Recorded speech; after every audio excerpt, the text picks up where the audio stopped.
बस पुढे सरकते। थेट जाणार आहोत। आमचे सहकारी अमित मोडक सध्या आपल्यासोबत जोडले गेलेले आहेत। अमित, ऐतिहासिक असा हा क्षण आणि भारतीय क्रिकेटच्या इतिहासामध्ये सुवर्ण अक्षरांनी लिहिण्यासारखा असा हा क्षण आपण पाहतोय। प्राजक्ता, मला असं वाटतं की रेकॉर्ड तोड गर्दी आज आपण मुंबईच्या रस्त्यावर बघतोय। मरीन ड्राईव्हवर एवढी गर्दी शेवटची कधी कोणी बघितली असेल हे आठवणार नाही। एवढा मोठा जनसागर मुंबईत एकाच वेळी रस्त्यावर उतरणं, मला असं वाटतं की हा क्षण जेवढा विजेतेपदाचा क्षण मोठा होता तेवढाच एक ऐतिहासिक क्षण आज आपण मुंबईत बघतोय। ज्या पद्धतीनं क्रिकेट प्रेमी आज रस्त्यावर उतरलेले आहेत आपल्या सर्व आयडॉल्सना बघण्यासाठी आणि ज्या पद्धतीने रस्त्यावर त्यांनी गर्दी केलेली आहे, मला असं वाटतं की एक प्रकारे हे बघताना चॅलेंज देखील आहे प्रशासनासाठी। परंतु मुंबईकरांची एक स्वतःची म्हणून शिस्त आहे आणि ती शिस्त ते कधी तोडत नाही। एवढी गर्दी झाली तरी आपण जर बघतो की ज्या पद्धतीनं फॅन्स आपल्या स्टार्सना ग्रीट करतायत, कोणीही कुठल्याही प्रकारचा उथळपणा आपण तिथे बघत नाही आहे। एवढी गर्दी मुंबईच्या रस्त्यावर कुठल्या नेत्याने आवाज दिला तरी जमणार नाही एवढी गर्दी फक्त आपल्या क्रिकेट स्टार्सना बघण्यासाठी जमलेली आहे। आणि मला असं वाटतं की भारतीय क्रिकेटचं जे काही सौंदर्य आहे ते यामध्येच आहे। कुठलाही खेळ असो किंवा काही असो ते असतं, त्याचं अस्तित्व हे फक्त फॅन्समुळे असतं। आणि मला असं वाटतं की जगभरात जेव्हा आजची ही दृश्य बघितल्या जात असतील तेव्हा जगात सर्वांना कळेल की भारतासाठी क्रिकेट काय आहे, भारतासाठी क्रिकेटपटू काय आहेत। आणि मला असं वाटतं की ही गर्दी नवीन क्रिकेटपटू जे आहेत, जे मुलं आज क्रिकेटसाठी उद्याच्या क्रिकेटसाठी तयारी करतायत त्यांच्यासाठी देखील हे खूप उत्साह देणारी गोष्ट आहे। कारण एखाद्या खेळावर जेव्हा लाखो करोडो लोक प्रेम करतात तेव्हा त्या खेळात येणाऱ्या खेळाडूंची संख्या देखील वाढत असते।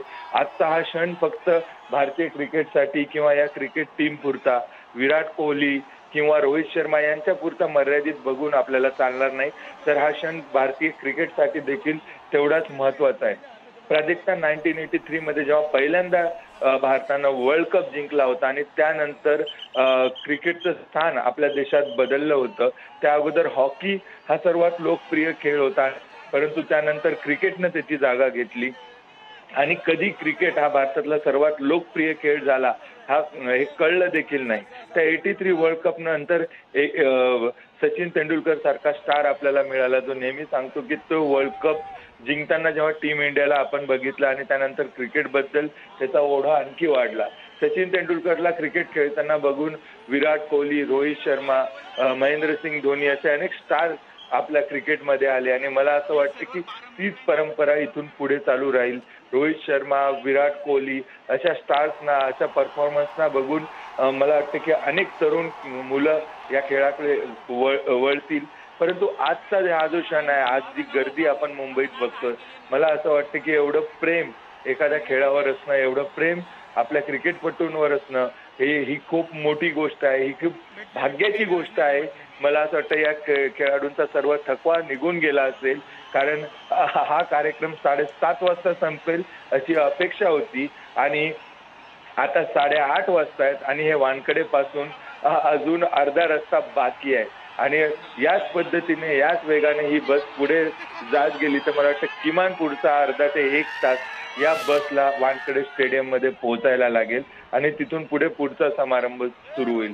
हा ऐतिहासिक क्षण आहे प्राजक्ता, जो आपण आता बघतोय। एवढी गर्दी, क्रिकेट रसिक आणि आज ज्या गर्दीत आपण बघितलं तर हे काय फक्त मुंबईकर नाही आहे, लातूर, वाशिम, उस्मानाबाद, अकोला, अमरावती अशा ठिकाणाहून लोक आणि क्रिकेटपटू इथे क्रिकेट प्रेमी आज मुंबईत आलेले आहे।